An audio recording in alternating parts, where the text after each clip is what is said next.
Hello, it's me Dryzz. On the menu today we got how to comfortably hit level cap in Cascade. I wanted this video to be short to make it easier to digest, so I won't give lots of examples and stuff.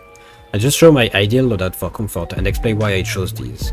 Just to make it clear, this isn't about the strongest loadout, it's about the loadout that is, in my opinion, the most comfortable one to hit level cap, whether you are in solo or in squad. Also, you won't need all of this, it just optimized as much as I could, but even running less is fine. Alright, my loadout. First we'll use Revenant, for survivability of course, with Melmer skin giving you stacks of evil, which scales with strength, but also for 3, Rave, that we will use to clear Thrax. Rave itself, even with priming, won't one-shot level cap Thrax because of their massive overguard. So you can either run rolled one-shot, or just do a 180-degree turn to hit them again. 2 hits are enough even without roll, as long as you're priming. If you're not running multiple toe shards for Paco velocity, you can use Rave to move around. And Thrall will also be useful since it basically turns acolytes into allies, and it disables the damage attenuation. Just cast it on them as they spawn and you'll get to peacefully kill them. For violence, make sure you cast it right as they spawn, because if they disable you before you disable them, you can easily die. That's also what Stretch is for here.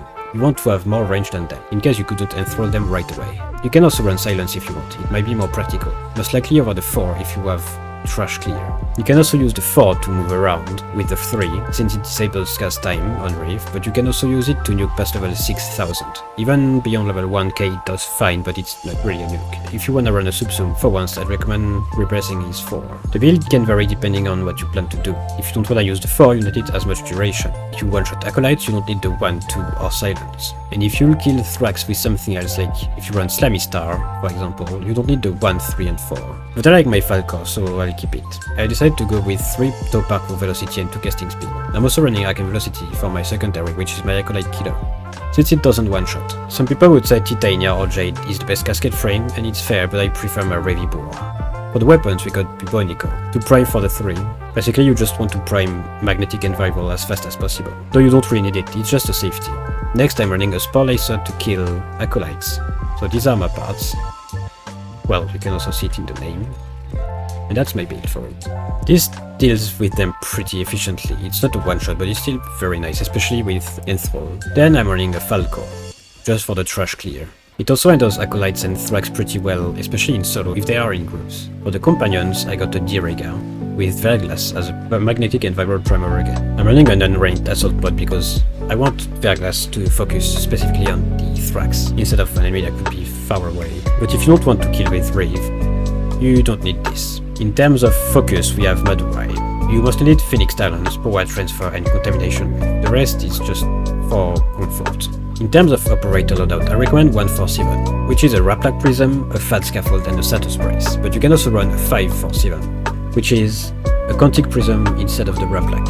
147 can one-shot the Welcome Thrax though, so it's very convenient. I'm also running Magus Cloud, because it makes clearing the rift much easier, and Magus Melt, which allows me one-shot the pillars on Exolysis with 147. I'm also running Eternal Eradicate, which is very useful, and it allows me to one-tap level cap Thrax too. Then there's also Eternal Onslaught, which would mean one-shotting level cap Thrax more consistently since it relies on critical hits, but it's a bit annoying to prime. You have to spend your entire operator energy, and I don't like it, and you don't need it, it's just to be more reliable.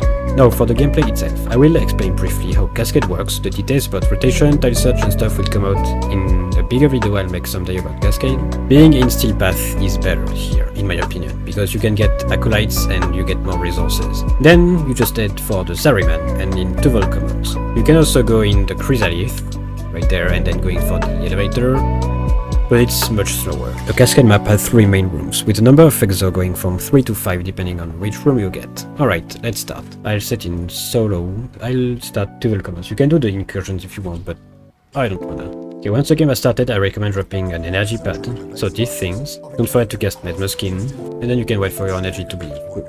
Alright, it's empty. So now we can go. So as you see, there's a red marker there, and there's a big greenish bubble with rift. What you have to do is go into operator and either shoot them or void sting through them. Then you have this pillar that you can shoot to spawn the Thrax. These guys are called Thrax Centurions. They are the only ones that can recapture Exolizers. You can kill their main bodies like anything, but then their ghost bodies can't be hit with normal damage. You need to use your operator or a companion with Astral Bond. So then you can use contamination wave on them, you will see a mark above them, which makes them more vulnerable to your amp damage. And I recommend hitting headshots. Then as you can see, another one spawned right there with some rift too. You can clear them. As you can see, I one-shotted a pillar because I proc the arcane and stuff. And you just kill the Thrax and you repeat. An Exolizer lasts 1 minute and 30 seconds, and in 3, one spawns every 30 seconds. The game mode is a bit glitched and often nothing spawns. In my case, I'm perfect. So as you can see, this Centurions is recapturing the Exolizer. If you let it wait for 10 seconds, the Exolizer will go back to its greenish form. As you can see, there's the yellow bar on the left, and if you kill enemies, you can see in the bubble, you can see that it does these yellow things going there, which refill the yellow bar. If the yellow bar turns red, fully red, you have lost. When an Exolizer is yellow, it automatically refills the yellow bar, but when an Exolizer is red, it automatically drains it. So if you have one yellow and one red, the bar won't move unless you kill an enemy in the area. But if you have 2 red and 1 yellow, it will slowly drain the bar. So you have to be careful around these. Now a new Exolizer should spawn. You can predict where they will spawn. We are just not gonna go over it in this video because it's a bit complex. So you clear it, kill the Thrax, and you just repeat. You will also see Thrax Legatus, but these guys can't capture Exolizers. Make sure you pay attention to your mesmer stacks and you will be fine. Like recast when you have like 5 more or something. Also, I forgot to mention, but Cascade can have Grenier or Corpus enemies depending on when you start the mission. In this case we have Corpus, which means they have nullifiers which can cancel your mesmer skill. So be careful around that. Also, as you can see, there have been 4 Exolizers in this room.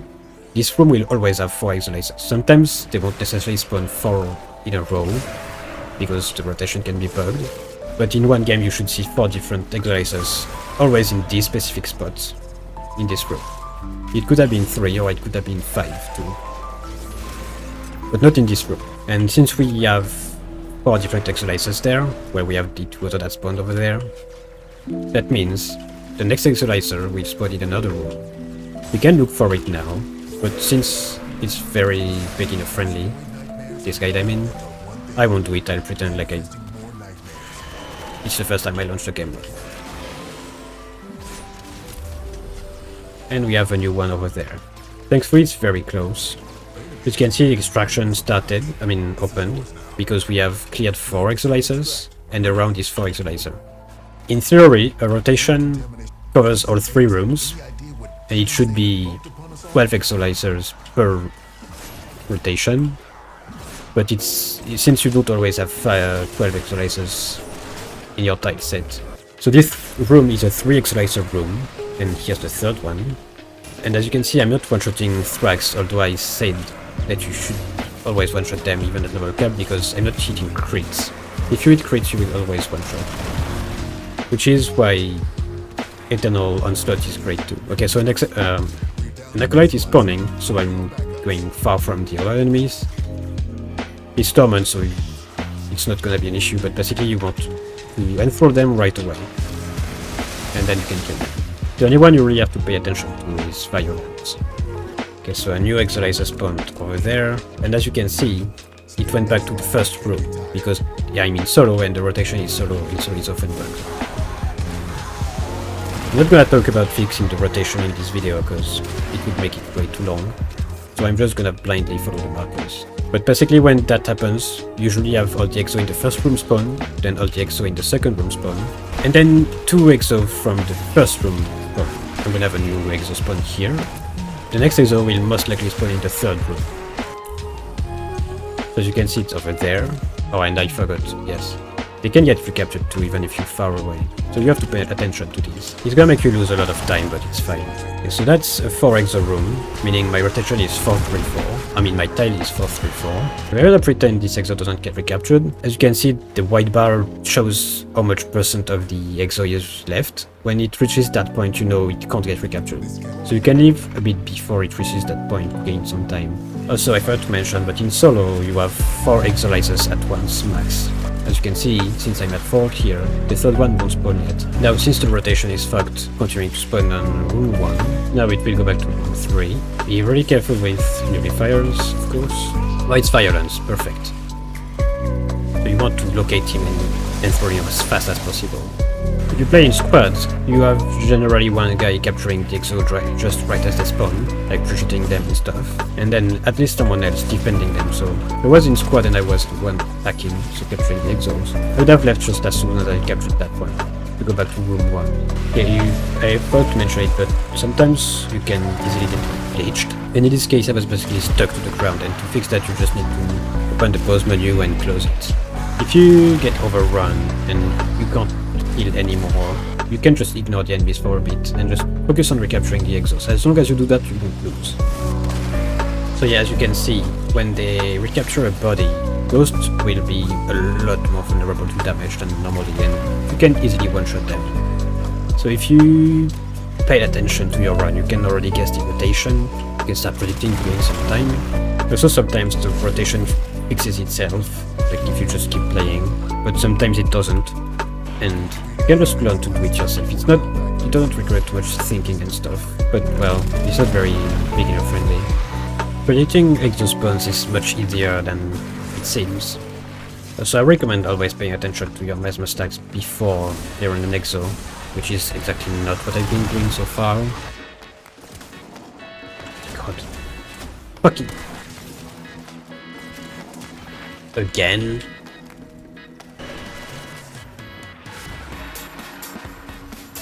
As you can see, Riv is really comfortable for moving around.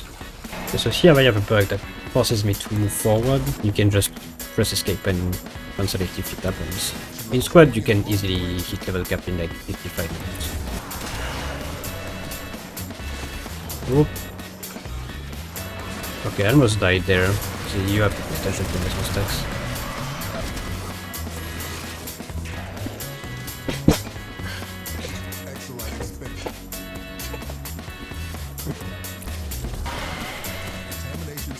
So here, the exo spawned back in room 1 instead of room 2. I guess the rotation is fixing itself. I think killed the laser. It's violent, so you really need to be careful there. You went through it and... Oh, what? Okay, let's just ignore that exo for now. Okay, so what we're doing here is that we're fixing the rotation by ignoring one exo until it's its turn, basically. That's something you decide when you want it. Oh, what? Okay, the rotation really is fucked up. Yes, we have the 4 exos in the first room. Yeah, so I'm pausing at 1 hour and 9 minutes, basically. Okay, we are back at 1 hour and 30 minutes. Went on a snack break. Yeah, so the rotation did fix itself. That's really nice.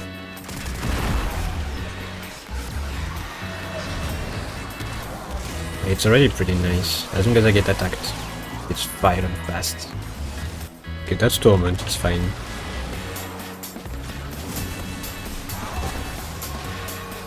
Yeah, he can teleport us, but apart from that, it's pretty harmless. Let's use the 4 a bit. So as you can see, we are seeing some millions of damage up here. That's pretty cool.